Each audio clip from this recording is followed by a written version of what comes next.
needed more input.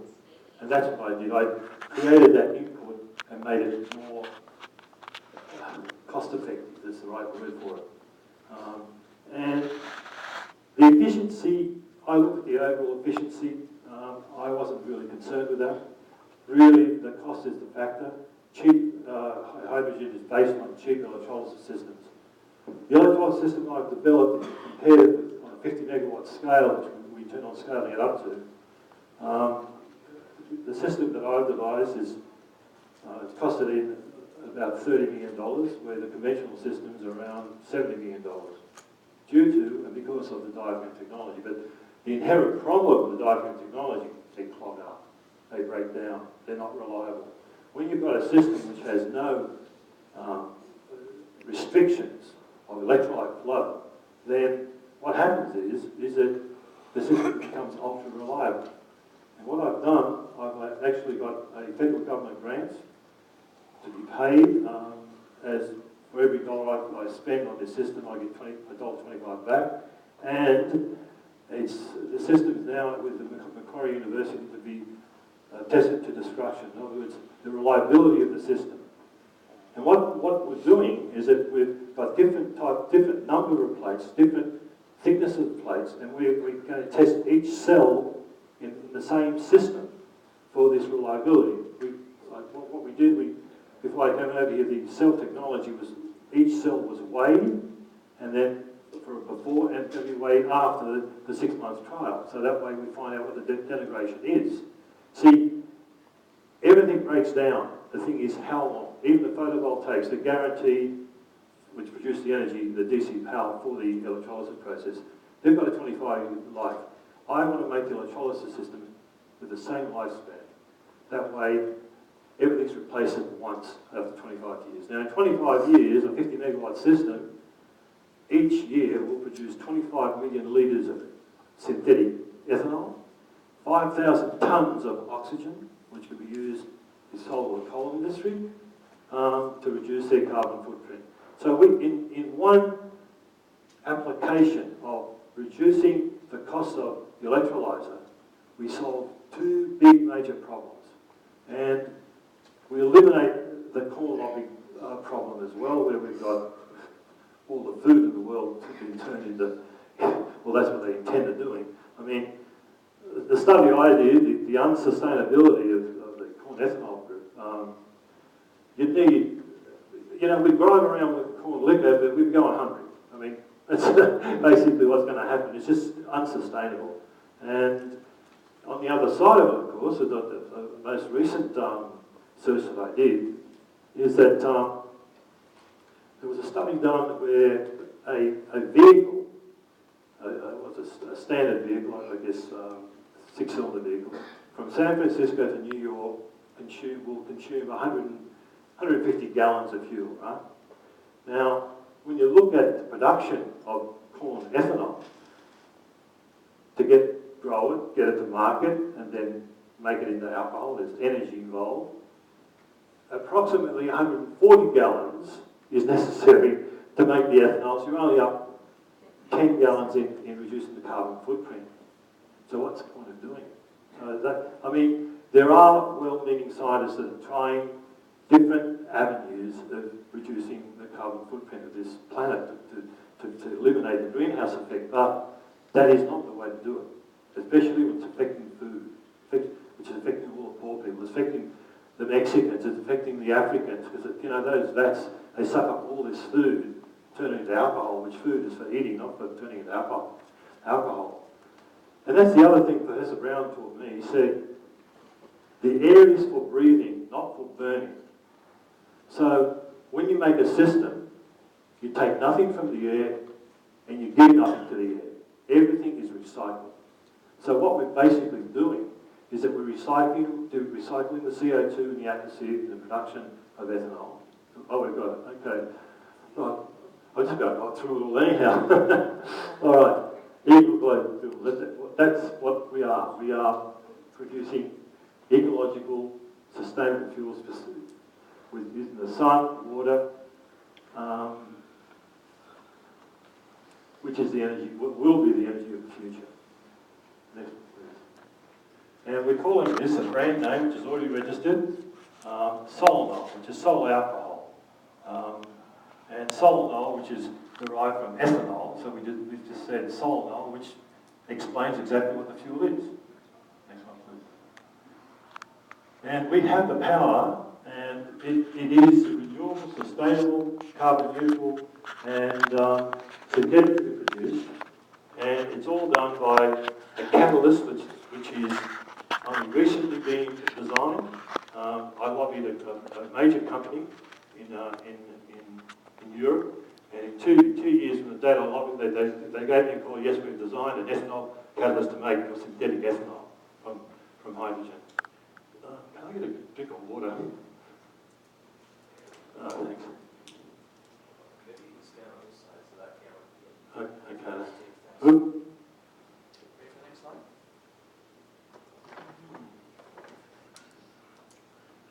Yes, please. Is there any ethanol in that water? No, but I have got, well, I'll cover the subject. Okay, again, there's another slide saying carbon neutral, renewable. It reduces CO2. It does, but it's really the CO2 is recycled in the atmosphere. We produce a CO2 cycle, we produce a water cycle, and we end up with carbon neutral fuels. Okay. Yeah, that's one thing. The other thing, of course, you use solar, wind, tidal. You use any energy, then you can turn it into alcohol. Okay, the history I've gone through with Professor Brown. I inherited the research, and we use the electrolysis process. And the catalyst I've gone over, which is the catalyst from the catalyst company that we are working with. And of course the whole thing is sustainable. Sorry. All right, next slide please.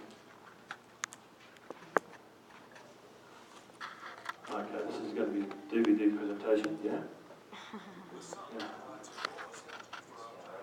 Yeah, okay. Yeah. I'm going to be away, am I? Okay. A little bit of sound. The sun burns hydrogen to give us sunlight. Sunlight is used by plants on Earth. Take the microphone off so your speaker. Two oxygen atoms join with four hydrogen atoms to form two water molecules. Water can be split into its atomic components, hydrogen and oxygen, by passing an electric current through it. Hydrogen is released to the negative electrode. Oxygen is released to the positive electrode. As a final product, hydrogen becomes hydrogen gas, and oxygen becomes oxygen gas. The electrolyzer produces from water a combined mix of hydrogen and oxygen gas, known as hydroxy gas. It is in the ratio of 2 parts hydrogen to 1 part oxygen. A 5-litre reservoir of water is used to fill the generator and can produce approximately 9,000 litres of gas. The hydroxy gas is produced on an as-needed basis. Only gas is stored at any time. When passed through a focusing nozzle and ignited by a simple spark, the hydrogen and oxygen gases recombine to release energy in a powerful flame, while the atoms return to water molecules. Powerful flame is focused and can cut through a house brick. The majority of the minerals in the brick are melted.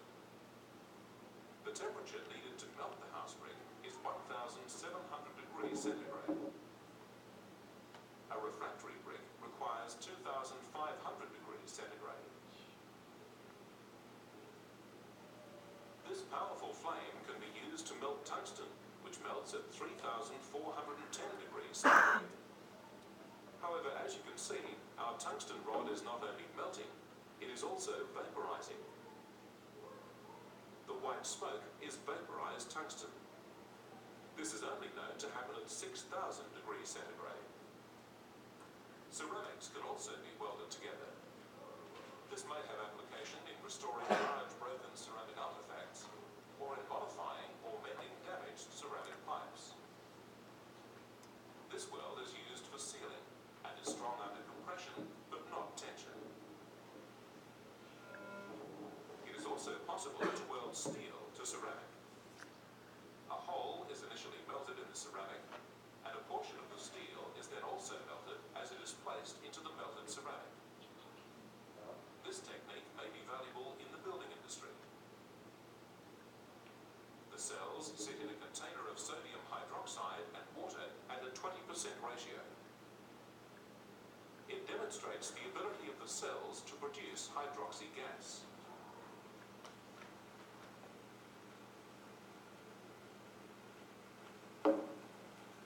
That's the condensed hydroxy gas. It comes from water, goes back to water in the same volume that it was produced from. So the water is recycled. Use the microphone now. Oh, sorry. We have a glitch here. Yeah.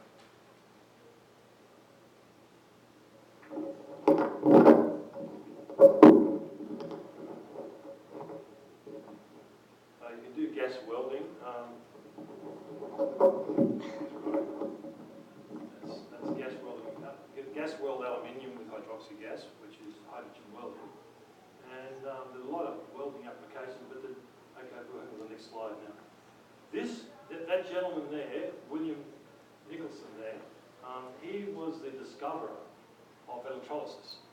He saw, when he built his own battery, that bubbles forming on anode and cathode. He was the first one.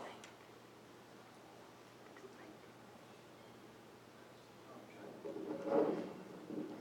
Is that it? Yeah? Okay. Right. Next slide. I lost my audience over here. Oh, gee. Right here. Okay. Do we need to wait for that, Dan, or? Sorry for the hiccups. This is the first time, right? There have been many other times. But, yeah, this gentleman, I got that off the internet. I thought Faraday was the one who discovered electrolysis. Everybody thinks that, but when that came up on Google, I said, I cannot believe this. This is the gentleman that actually discovered it. When he was making when battery technology was just being invented, he put it together and he saw these bubbles. And what are these bubbles? And they happen to be hydrogen and oxygen. So basically, he was producing hydroxy gas from the very beginning without a diaphragm, because batteries have no diaphragms. So why did we go to diaphragms? Fear. Fear of the gas. Fear of hydrogen. Why? Hydrogen is 11 BTUs per litre. It's the amount of energy in hydrogen at atmospheric pressures is very, very small compared to natural gas or compared to LPG. Where did the fear come from? And this is what the current knowledge is, where even our local,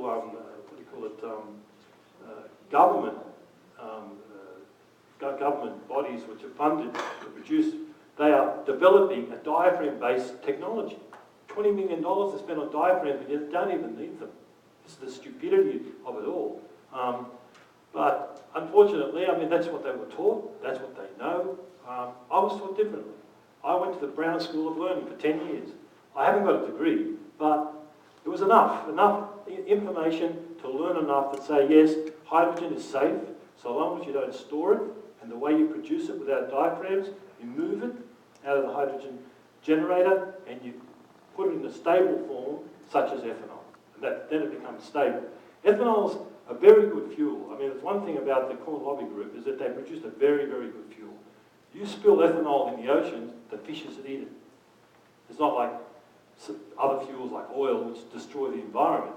Pure ethanol is biodegradable, but very combustible. In fact, tests done on ethanol have proven, because of its vaporization characteristics within the combustion engine, is that you can get the same range out of ethanol, pure ethanol, not blended ethanol, as you would with a standard unleaded petrol. Why? Because alcohol vaporizes better, and then the air gets around it, so you get total combustion. And that means the piston goes down more efficiently. So you get the same range with a less calorific valued fuel. I mean, ethanol is 1/3 less than fossil fuels, but you still get the same range. But that's really the end result. We want to get the same range with an environmental fuel. So why not make ethanol? But let's make it with no carbon footprint. That's what we want. We want it completely environmental. And we've achieved that. We will achieve that. We've got all the numbers. I've got all the documentation proving up the viability, starting from the sun's energy all the way down to the production of ethanol. And the efficiencies are unbelievable. I mean, the efficiency, by the time you take the sun's energy, which is the light of the sun, photovoltaic, down to producing in a 50 megawatt system, 25 million litres of fuel, it's about 2%. The totality of the energy of the sun is 25 million litres of ethanol and 5,000 tonnes of oxygen. So the efficiency is not the overall efficiency, it's the cost efficiency of the hardware to do it. And that's the overall plan here. Keep it cheap so you can make cheap hydrogen to make cheap ethanol. And you can do it using the sun's energy. You turn the sun's energy into fuel. That's what you do. And that's what the plan is of EcoFuels, is to not only ethanol, we're looking at aviation fuel. There's another interesting alcohol we're looking at, which is MTBE. That's C5H12O. And it's been banned in a few states in the United States because if it spills into the ground, it's not biodegradable. But it makes a great molecule for aviation. It has 3,000 BTUs per mole compared to 1,300 with ethanol. So you need more BTUs when you a more compact molecule if you're going to use it in the aviation industry. So when you convert the oxy-hydrogen to ethanol, do you actually have to take out the oxygen? Well, there is a separation system that I'm going to put a patent on that actually separates the gases you have, because the ethanol catalyst cannot tolerate oxygen. And the oxygen is a byproduct, a commodity, which we will sell to the coal industry because they need it for their oxy coal burn to reduce their carbon footprint as well. So it's more preferable to do the separation of the oxygen and hydrogen after the electrolysis? Or Yes. Spiros, repeat the question. Oh, yeah. Just repeat the question so that... The question was that how are we separating the hydrogen from it?